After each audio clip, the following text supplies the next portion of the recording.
Welcome back, everybody. So today I wanted to have a side-by-side tasting of beer number 10 in our 2-hop series and beer number 11. Now, the only difference in these two is actually the 60-minute edition.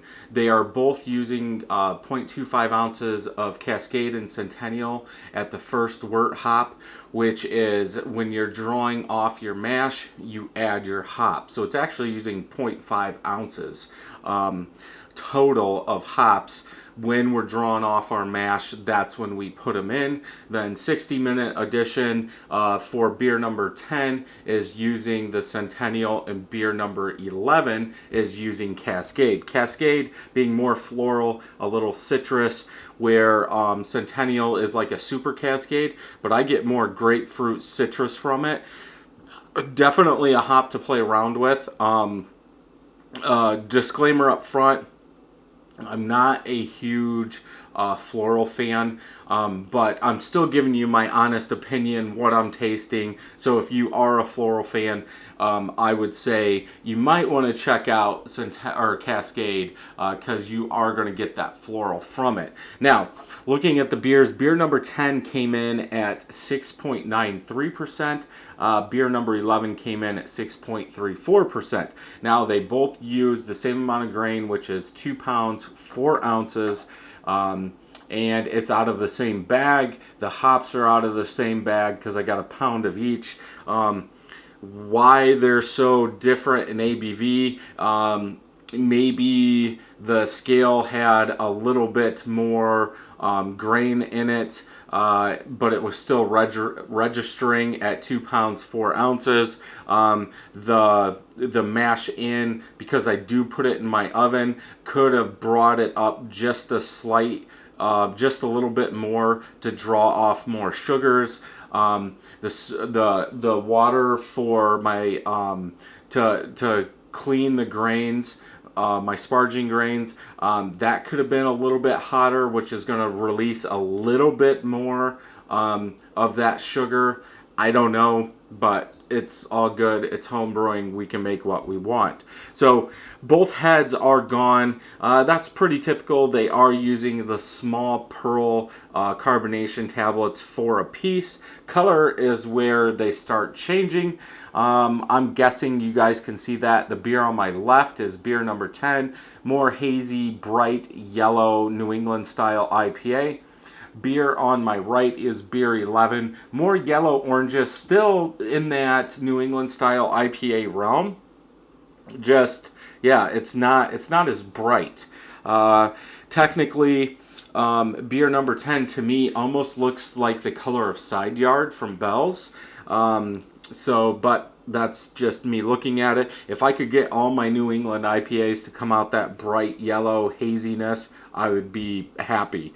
So let's go ahead and smell, see what we get. We're not really comparing them because it's not like we used the same recipe and just changed one thing. These are using different hops at 60 minutes, and they're in there for the whole boil. So we are going to get different. It's just, what do we get? Does something more come out? Because they are kind of the same, using the same amount of first wort hops. It's just that Centennial and Cascade 60-minute boil that is different. So let's go ahead and smell.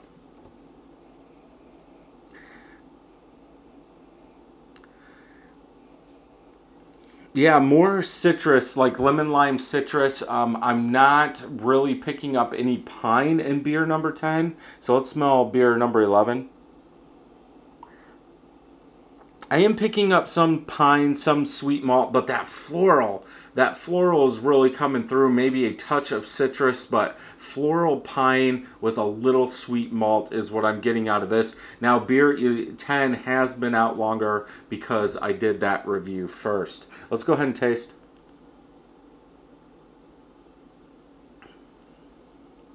Very smooth, well-rounded beer.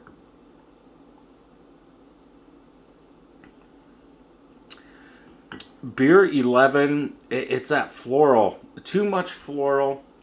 You get some of that pine. It's not as high. A lot of bitterness in both of them. Tasting them like that, tasting beer number 10, then tasting beer number 11, it seems like beer number 11 has more bitterness in it, which is weird because the Cascade is 4.4%, where the Centennial that's in beer number 10 is 6%. But that perceived bitterness in beer number 11 is just overwhelming. It's huge.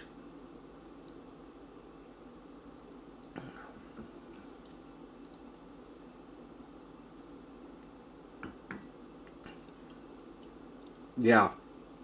Yeah, if you taste beer number 11 first and that bitterness is in there, then you taste beer number 10, it's almost like it's water. Like that bitterness just stays there, it's still there.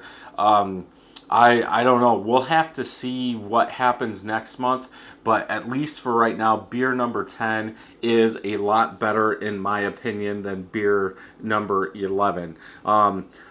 Between these two, it's a drain pour for beer 11. I don't like that floral. That floral is way too much. Now, if you're into floral, then obviously you're going to make a beer like that. Did I know going into this that adding Cascade at 60 minutes was going to give us a lot of floral? Yes. I've now tasted 11 beers made with Cascade Centennial in some way, and I know, but it's all about experimenting and testing to see what you like. Now, if you're an average home brewer, you're going to make one or two, and if you keep on getting that floral, you're probably going to stop. Well, in my case, since I'm doing videos, I want to keep going. That's why there's 20 in this series. I'm bottling 17, 18, 19, and 20 today. So it'll be about a month before those come out. But yeah, so in the Cascade Centennial or Centennial Cascade 2-hop series, there will be 20 beers. There won't be any more right now. I do have some plans, but it's time to move on to 2 more hops. But yeah, overall, for my liking, beer number 10, the Centennial Cascade is the best. And we'll see what we can do with some other hops in the series. So if you like this video, thumbs up. If you don't, thumbs down. Make sure you hit that subscribe button and ring that bell so you know when new videos are coming out. And until next time, happy brewing.